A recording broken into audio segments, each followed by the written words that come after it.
Buonasera e bentornati al consueto appuntamento con l'informazione di Prealpina.it. Furto alla Brevi Informatica di Cassano Magnago nella notte di oggi. I ladri hanno bloccato le strade circostanti e hanno agito indisturbati. Ci spiega la dinamica Veronica De Riu nel servizio. Le immagini sono di Domenico Ghiotto di Agenzia Blitz. Colpo prima dell'alba oggi 15 novembre a Cassano Magnago, all'azienda Brevi, nella zona industriale. I ladri, probabilmente una banda che compie furti su commissione, ha messo a segno il colpo prelevando materiali informatici. È successo verso le 4 di mattina quando prima hanno chiuso la strada con un camion, poi si sono introdotti nell'azienda passando da un capannone in disuso, hanno forato con un trattorino in 3 punti il muro e poi la banda ha messo a segno il colpo. Sono intervenuti i carabinieri della compagnia di Busto Arsizio che si stanno occupando delle indagini. Probabilmente ci saranno dei punti di contatto, o almeno si cercano, con il colpo che è avvenuto lo scorso settembre a Fagnano Alona, molto simile. La vittima in quel caso era stata un'azienda, la Runner, che vendeva anche in quel caso materiali informatici. Erano state chiuse le strade e addirittura erano stati abbandonati dei chiodi per impedire l'arrivo delle forze dell'ordine e creare disagi. Da vedere appunto se ci saranno anche in questo caso punti di contatto a partire dal camion che ha chiuso la strada. Migliorano le condizioni della 35enne ferita dal compagno lunedì a San Giorgio su Legnano. La donna era stata raggiunta all'addome da un colpo di pistola sparato dall'uomo che si è poi suicidato nella casa dei vicini. Vediamo il servizio di Luigi Crespi con le immagini di Publifoto. La prognosi resta riservata, ma ormai può essere considerata fuori pericolo. La donna di 35 anni, che lunedì era stata colpita dal compagno con un colpo di pistola all'addome, sta leggermente meglio. Per lei il peggio dovrebbe essere passato. La 35enne di origini colombiane era stata ferita al culmine di una violenta lite mentre cercava di scappare, calandosi dal balcone del 3° piano del condominio dove, insieme al compagno, era ospite della sorella, a San Giorgio su Legnano, in via Acquedotto. La donna era stata soccorsa dai vicini che di fatto le hanno salvato la vita. Era stata ricoverata all'ospedale di Legnano e sottoposta a un delicato intervento chirurgico durato ore. Dopo averle sparato, il compagno si era barricato nella casa di anziani vicini di casa e lì si era suicidato sparandosi alla testa. Ricostruita la scena del crimine dell'omicidio di Carmela Fabozzi, la pensionata di Malnati uccisa nella sua abitazione il 22 luglio 2022. A consolidare le accuse a Sergio Domenichini le tracce di sangue sulle pareti e sul pavimento e le impronte di scarpe rinvenute nell'appartamento. Vediamo il servizio di Massimiliano Martini, le immagini di Stefano Benvenu. Grazie alle ricostruzioni anche in 3D dei RIS di Parma, la scena del delitto di Malnati è stata trasportata oggi nell'aula della Corte d'Assise di Varese, dove è in corso il processo per l'omicidio di Carmela Fabozzi, uccisa nella sua casa il 22 luglio 2022 con 9 colpi alla testa. I militari del reparto investigazioni scientifiche di Parma hanno ripercorso con una serie di fotografie, slide e dati le analisi che li hanno portati a indicare come autore dell'assassinio Sergio Domenichini, 67 anni, arrestato ai carabinieri circa un mese dopo i fatti al ritorno da una vacanza. Il maresciallo, che si è occupato dell'analisi biologica dei reperti, ha poi confermato che sotto l'unghia e il dito indice destro della vittima è stato trovato il DNA proprio di Domenichini. È emerso inoltre che delle 8 impronte digitali rilevate nella cavità interna del vaso, trovato sporco di sangue della vittima, 4 corrispondono a quelle dell'imputato e quindi, secondo i RIS, il vaso, afferrato almeno 2 volte in successione da Domenichini, può essere identificato come l'arma del delitto. Eppure le impronte delle suole delle scarpe, sporche di sangue, trovate sulla scena del crimine, combaciano con quelle sequestrate all'imputato, il quale si proclama innocente e fornirà la propria versione nella prossima udienza. Varese dice no alla violenza di genere proprio in occasione della giornata internazionale contro la violenza sulle donne.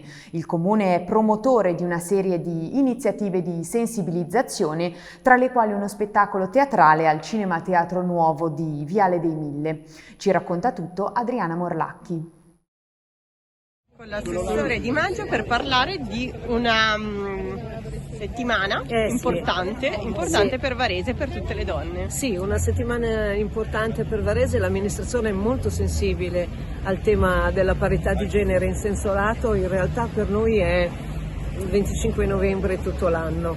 anche perché Varese è ente capofila della rete contro la violenza alle donne. Devo dire che questa settimana gli eventi sono tantissimi, alcuni del Comune di Varese, altri dei centri antiviolenza, di diverse associazioni.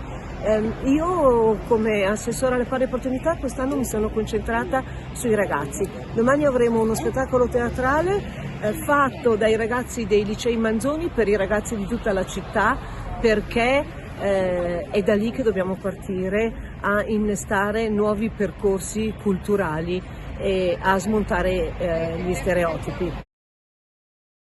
Si sono svolti questa mattina alla chiesa San Massimiliano Kolbe i funerali dell'ex stopper rossonero Aldo Bet.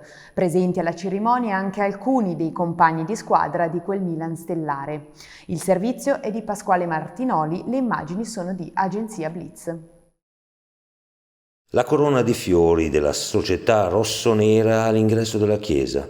Alcuni dei protagonisti del Milan della Stella che sono arrivati a Varese per dare l'ultimo saluto al gigante buono, lo stopper dei diavoli. Questa mattina folla nella chiesa Massimiliano Kolbe per il funerale di Aldo Bet, 74 anni, colonna del Milan dei 10 scudetti. Bet viveva a Varese, lascia la moglie, 2 figlie e 2 nipoti. Come detto, c'erano alcuni dei compagni di squadra di quel Milan stellare, Walter De Vecchi, ribattezzato l'Uomo Derby, Roberto Antonelli e altri che hanno vissuto in casa Milan quell'anno di tripudio. Ascoltiamo le parole di un ex responsabile dell'area tecnica del Milan, Giuseppe Dello Russo, che ha lavorato a lungo con Bet.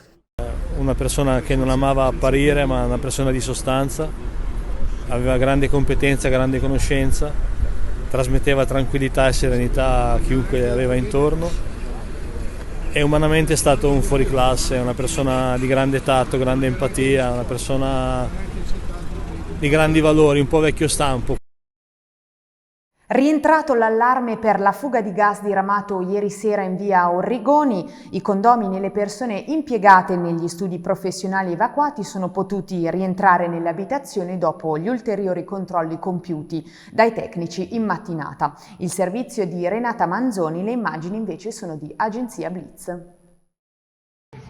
Sono rientrati nella palazzina di via Orrigoni 15 a Varese i residenti che martedì sono stati evacuati dai vigili del fuoco per precauzione in seguito a una perdita di gas da parte dell'impianto del condominio. Le 3 famiglie e anche i professionisti degli studi ora sono di nuovo nei loro appartamenti, nelle loro case, anche se al freddo, perché andrà riattivata entro breve la caldaia, in quanto era stato tolto la corrente proprio per evitare eventuali scoppi. Martedì sera verso le 11 era stato individuato il tubo che si era rotto e da cui si era originata la perdita di gas di fronte al marciapiede della palazzina stessa. Gli scavi necessari sono stati portati a termine sia dai tecnici del gas sia verificati appunto dalla presenza dei vigili del fuoco. Oggi quindi i 7 uffici e le 3 abitazioni sono nuovamente agibili e abitate. All'Università della Terza Età di Varese per raccontare la sua personale esperienza in Afghanistan. Protagonista il nostro direttore Silvestro Pascarella. Vediamo il servizio con le immagini di Agenzia Blitz. Il martoriato territorio dell'Afghanistan in cattedra oggi pomeriggio all'Università della Terza Età di Varese. Il direttore di Prealpina Silvestro Pascarella è stato infatti ospite di Uni3 per raccontare il suo reportage, compiuto proprio in questa terra ricca di contrasti e di contraddizioni. Sul palco di Sala Montanari ha parlato della sua esperienza nel paese dove da 2 anni il potere è tornato in mano ai talebani. Grazie anche alle domande del pubblico e della presidente di Uni3 Chiara De Santis, Pascarella ha approfondito il tema, soprattutto alla luce dei nuovi drammatici sviluppi che stanno infiammando il Medio Oriente da ormai oltre un mese.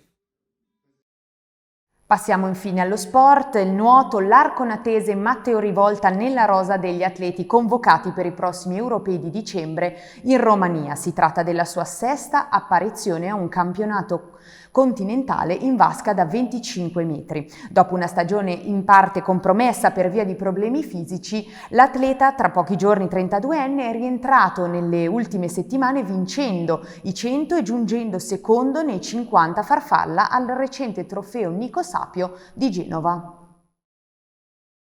E per stasera è tutto, l'appuntamento con le notizie di prealpina.it è domani alle 19, una buona serata a tutti.